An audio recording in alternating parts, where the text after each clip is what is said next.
ओम शांति। आज बाबा की ज्ञान मुरली 30 सितंबर 2020। मीठे बच्चे, सबसे पहले यही ख्याल करो कि मुझ आत्मा पर जो कट चढ़ी हुई है वो कैसे उतारे। सुई पर जब कट चढ़े होंगे तब तक चंबुक खींच नहीं सकता है। प्रश्न: पुरुषोत्तम संगम युग पर तुम्हें पुरुषोत्तम बनने के लिए कौन सा पुरुषार्थ करना है? उत्तर: कर्मातीत बनने का। कोई भी कर्म संबंधी की तरफ बुद्धि न जाए, अर्थात कर्म बंधन अपने तरफ न खींचे। सारा कनेक्शन एक बाप से रहे, कोई से भी डील लगी हुई न हो, ऐसा पुरुषार्थ करो। झरमुई झगमुई में अपना टाइम वेस्ट मत करो। याद में रहने का अभ्यास करो। गीत जाग सजनिया जाग। ओम शांति। रूहानी बच्चों से शरीर द्वारा गीत सुना, क्योंकि बाप अभी बच्चों को आत्माभिमानी बना रहे हैं। तुमको आत्मा का भी ज्ञान मिलता है। दुनिया में एक भी मनुष्य नहीं जिसको आत्मा का सही ज्ञान हो, तो फिर परमात्मा का ज्ञान कैसे हो सकता है? यह बाप ही बैठ समझाते हैं। समझाना शरीर के साथ ही है। शरीर बिगड़ तो आत्मा कुछ कर नहीं सकती। आत्मा जानती है हम कहाँ के निवासी हैं, किसके बच्चे हैं। अभी तुम यथार्थ रीति जानते हो। सब एक्टर्स पाठधारी है। भिन्न भिन्न धर्म की आत्माएं कब आती है, यह भी तुम्हारी बुद्धि में है। बाप डिटेल नहीं समझाते हैं, मुट्ठा मना होलसेल में समझाते। होलसेल अर्थात एक सेकेंड में ऐसा समझानी देते हैं जो सतयुग आदि से लेकर अंत तक मालूम पड़ जाता है कि कैसे हमारे पाठ नुढ़ा हुआ है। अभी तुम जानते हो बाप कौन है, उनका इस ड्रामा के अंदर क्या पार्ट है। यह भी जानते ऊंचे ऊंच बाप है, सर्व का सदगति दाता, दुख हरता सुख करता है। शिव जयंती गाई हुई है, जरूर कहेंगे शिव जयंती सबसे ऊंचे। खास भारत में ही जयंती मनाते हैं। जिसको राजाई में जिस उच्च पुरुषार्थ पुरुष की पास्ट की हिस्ट्री अच्छी होती है तो उनकी स्टैम्प भी बनाते हैं। अब शिव की जयंती भी मनाते हैं। समझाना चाहिए सबसे ऊंच जयंती किसकी हुई, किसकी स्टैम्प बनाना चाहिए। कोई साधु संत अथवा सिखों का, मुसलमानों का, व इंग्रजों का कोई फिलोसोफर अच्छे होगा तो उनकी स्टैम्प बनाते रहते हैं। जैसे राणा प्रताप आदि की भी बनाते हैं। अब वास्तव में स्टैम्प होना चाहिए बाप की, जो सबका सदगति दाता है। इस समय बाप न आए तो सदगति कैसे हो? क्योंकि सब रोरक नरक में गोटा खा रहे हैं। सबसे ऊंचे शिव बाबा, पतित पावन। मंदिर भी शिव के बहुत ऊंचे स्थानों पर बनाते हैं, क्योंकि ऊंचे ना। बाप ही आकर भारत को स्वर्ग का मालिक बनाते हैं। जब वह आते हैं तब सदगति करते हैं, तो उस बाप की ही याद रहना चाहिए। स्टैम्प भी शिव बाबा की कैसे बनाए? भक्ति मार्ग में तो शिवलिंग बनाते हैं, वही ऊंच आत्मा ठहरे। ऊंच मंदिर भी शिव का ही मानेंगे। सोमनाथ शिव का मंदिर है ना। भारतवासी तमोप्रधान होने कारण यह भी नहीं जानते शिव कौन है। जिसकी पूजा करते उसका ऑक्यूपेशन तो जानते नहीं। राणा प्रताप ने भी लड़ाई की, वह तो हिंसा हो गई। इस समय तो सब है डबल अहिंसक। विकार में जाना, काम कटारी चलाना, यह भी हिंसा है ना। डबल अहिंसक तो यह लक्ष्मी नारायण है। मनुष्य को जब पूरा ज्ञान हो तब अर्थ सहित स्टैम्प निकाले। सतयुग में स्टैम्प निकालती ही इन लक्ष्मी नारायण की है।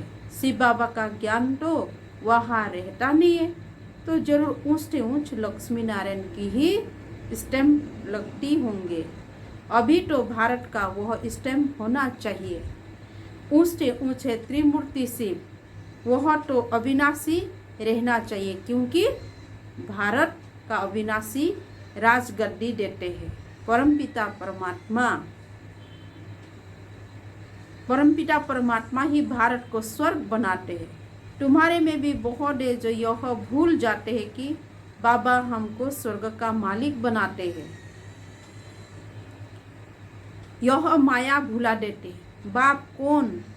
बाप को न जानने के कारण भारतवासी कितनी भूले करते आए हैं। शिव बाबा क्या करते यह किसी को भी पता नहीं है। शिव जयंती का भी अर्थ नहीं समझते। यह नॉलेज सिवाय बाप के और कोई को नहीं है। अभी तुम बच्चों को बाप समझाते हैं।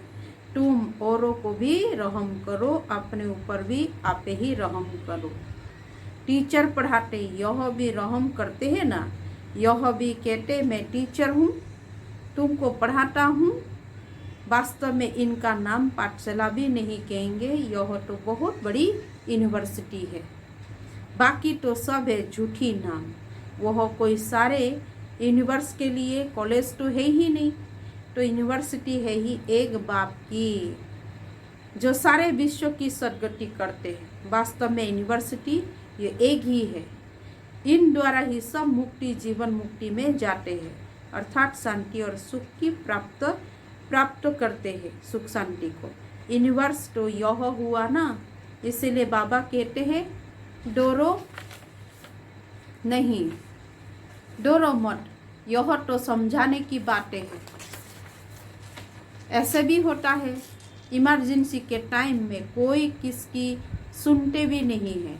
प्रजा पर राज्य चलता है और किसी धर्म में शुरू से राजाई नहीं चलती। वह तो धर्म स्थापन करने आते हैं, फिर जब लाखों की अंदाज में हो तब राजाई कर सके। यहाँ तो बाप राजा स्थापन कर रहे हैं यूनिवर्स के लिए। यह भी समझाने की बातें हैं। देवी राजधानी इस पुरुषोत्तम संगम युग पर स्थापन कर रहे हैं। बाबा ने समझाया है कृष्ण नारायण राम आदि के काले चित्र भी तुम हाथ में उठाओ, फिर समझाओ कृष्ण को श्याम सुंदर क्यों कहते हैं। क्यों कहते हैं? सुंदर था फिर श्याम कैसे बनते हैं। भारत ही हेवन था, अब हेल है। हेल अर्थात काला, हेवन अर्थात गोरा। राम राज्य को दिन, रावण राज्य को रात कहा जाता है। तो तुम समझा सकते हो देवताओं को काला क्यों बनाया।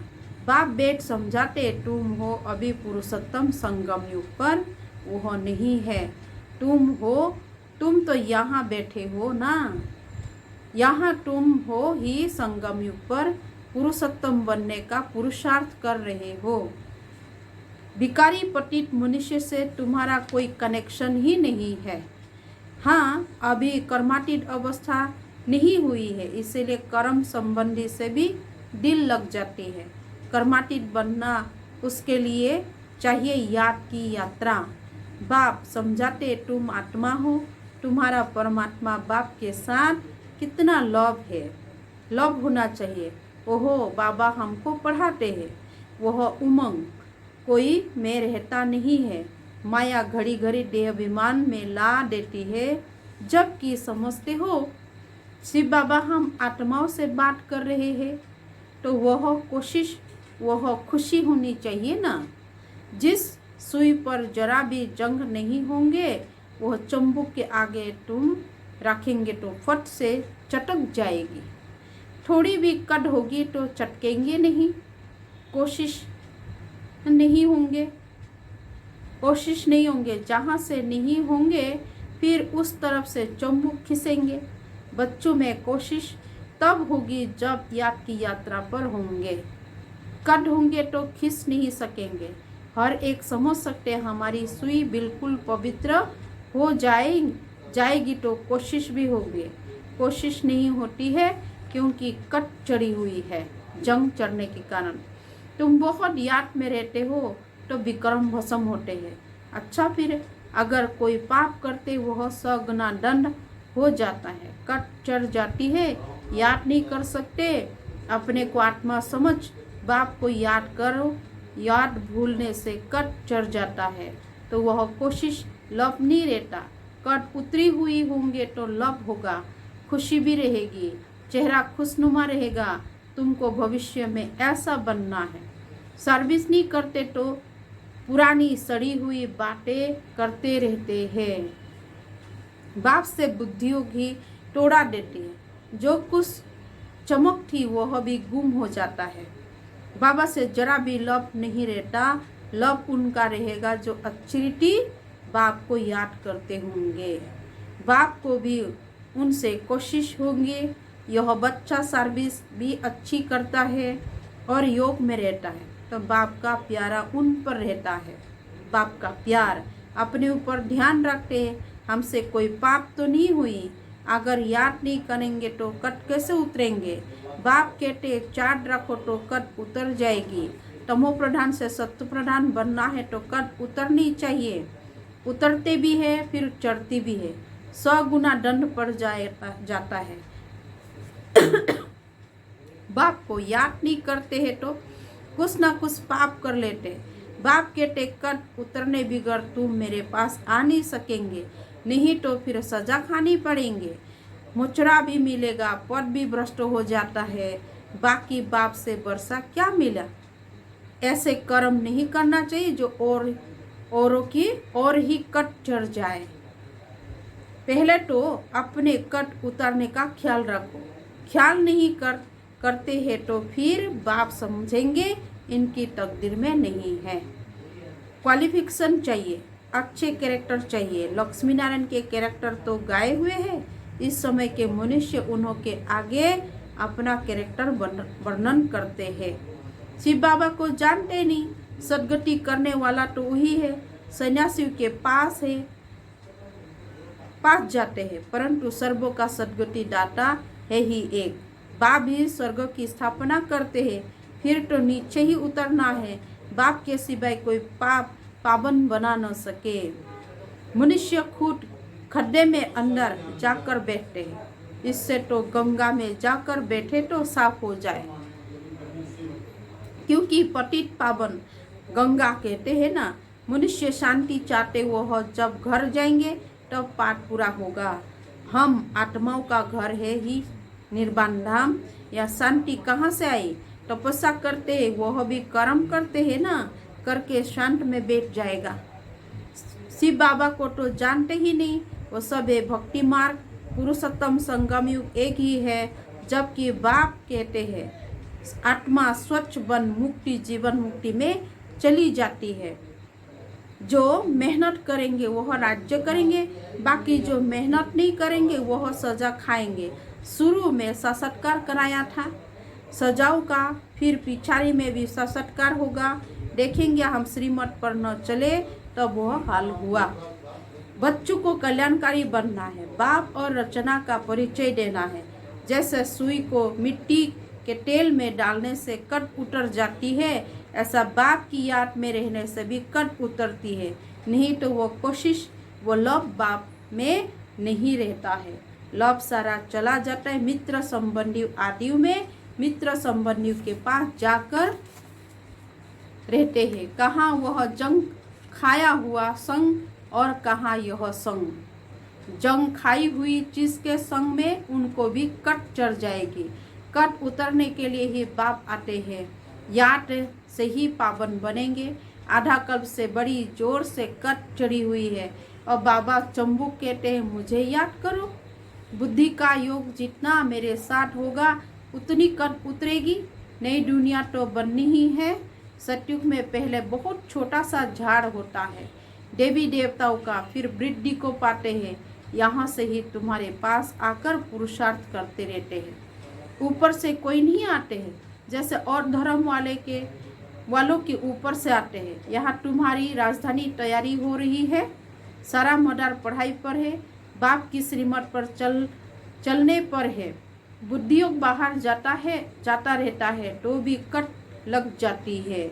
यहाँ आते हैं तो सब हिसाब किताब चुकता कर जीते जी सब कुछ खत्म करके आते हैं। सन्यासी भी सन्यास करते हैं तो भी कितने समय तक सब याद आता रहता है। तुम बच्चे जानते हो अभी हमको सत का संग मिलता है। हम अपने बाप की ही याद में रहते। मित्र संबंधी आदि को जानते तो है ना। गृहस्थ व्यवहार में रहते कर्म करते बाप को याद करते हैं। पवित्र बनना है औरों को भी सिखाना है। फिर तकदीर में होगा तो चल पड़ेंगे, ब्राह्मण कुल का ही नहीं होगा तो देवी कुल में कैसे आएगा। बहुत सहज पॉइंट दी जाती है जो झट किसी की बुद्धि में बैठ जाए। विनाश काले विपरीत बुद्धि वाला चित्र भी क्लियर है। अब वह सॉवरेंटी तो है ही नहीं, देवी सॉवरेंटी थी जिसको स्वर्ग कहा जाता है। अभी तो पंचायती राज्य है, समझाने में कोई हर्जा नहीं है, परंतु कट निकली हुई हो तो कोई को तीर लगे। पहले कट निकालने की कोशिश करनी चाहिए। अपना कैरेक्टर देखना है। रात दिन हम क्या करते हैं, किचन में भी भोजन बनाते, रोटी पकाते, जितना हो सके याद में रहो। घूमने जाते हैं तो भी याद में। बाप सबकी अवस्था को तो जानते हैं ना, झरमुई जगमुई करते हैं तो फिर कट और ही चढ़ जाती है। पर चिंतन की कोई बात नहीं सुनो। अच्छा, मीठे मीठे सिखले दे बच्चों प्रति माता पिता बाप दादा का याद प्यार और गुड मॉर्निंग। रूहानी बाप की रूहानी बच्चों को नमस्ते, रूहानी बच्चों की रूहानी बाप दादा को भी याद प्यार गुड मॉर्निंग, नमस्ते नमस्ते और नमस्ते। धारणा के लिए मुख्य सार, जैसे बाप टीचर रूप में पढ़ाकर सब पर रहम करते हैं, ऐसे अपने आप पर और औरों पर भी रहम करना है। पढ़ाई और श्रीमत पर पूरा ध्यान देना है। अपने कैरेक्टर सुधारने हैं। 2 नंबर पॉइंट है, आपस में कोई पुरानी सड़ी हुई परचिंतन की बातें करके बाप से बुद्धियों नहीं टुराना है। कोई भी पाप कर्म नहीं करना है। याद में रहकर जंग उतारनी है। इसका वरदान, सर्व शक्तियों को अर्धार प्रमाण अपना सहयोगी बनाने वाले प्रकृति जित भव। सबसे बड़े थे बड़ी दासी प्रकृति है। जो बच्चे प्रकृति जित बनने का वरदान प्राप्त कर लेते हैं, उन्हें अर्धार प्रमाण सर्व शक्तियाँ और प्रकृति रूपी दासी कार्य करती है, अर्थात समय पर सहयोग देती है। लेकिन यदि प्रकृति जित बनने के बजाय अलबेले की नींद में वह अल्पकाल की प्राप्तियों के नशे में वह व्यर्थ संकल्पों के नाच में मस्त होकर अपना समय गंवाते हो तो शक्तियाँ अर्धार पर कार्य नहीं कर सकती। इसीलिए चेक करो कि पहले मुख्य संकल्प शक्ति, निर्णय शक्ति और संस्कार की शक्ति तीनों ही अर्धार में है। इसका स्लोगन है, बाप दादा के गुण गाते रहो तो स्वयं भी गुण मूर्त बन जाएंगे। ओम शांति।